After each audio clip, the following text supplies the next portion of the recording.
পবিত্র মদিনা শরীফের পবিত্রতা।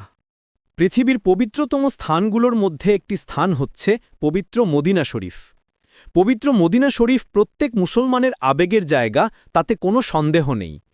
মদিনা শরীফকে ঘিরে একজন মুসলমানের ব্যাকুলতারও কোনো শেষ নেই।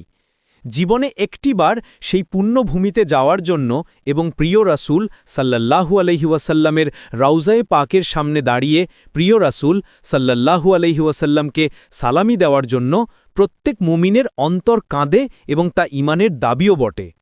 কিন্তু আজকাল যা দেখছি তা দেখে আমি রীতিমতো হতভম্ব হয়ে যাই। ইদানিং ফেসবুকে দেখছি কোনো লেখা পোস্ট করার সময় অনেকে এমন কিছু ছবি পোস্ট করছেন, তাতে দেখা যাচ্ছে যে স্বামী স্ত্রী অথবা প্রেমিক প্রেমিকা দুজনে ফিল্মি স্টাইলে দাঁড়িয়ে কিংবা বসে মদিনা শরীফের গম্বুজ শরীফের দিকে তাকিয়ে আছেন, যা এক কথায় রোমান্টিক ছবি বলা যায়। আমার প্রশ্ন, পবিত্র মদিনা শরীফ কি রোমান্টিক ছবি তোলার স্থান? হা হা, আল্লাহ ক্ষমা করুন। এগুলো কি নোংরামি এবং বেহায়াপনার পর্যায়ে পড়ে না? এইসব নোংরামি এবং বেহায়াপনা দেখা যায় ভারতের আগ্রার তাজমহলে, যা আজকাল মুসলমানরা করছে পবিত্র মদিনা শরীফে।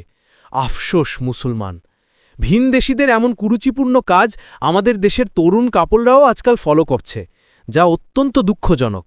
যারা ফেসবুকে কোনো লেখার সাথে এই জাতীয় ছবিগুলো পোস্ট করছেন, তারা নিঃসন্দেহে পবিত্র মদিনা শরীফকে অবমাননা করছেন।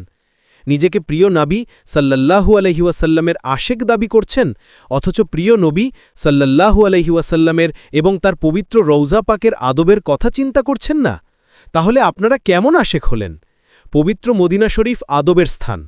পবিত্র মদিনা শরীফের আদবের কথা চিন্তা করে এমন ছবি তোলা এবং পোস্ট করা থেকে দয়া করে বিরত থাকুন। পবিত্র ভূমির পবিত্রতা বজায় রাখুন।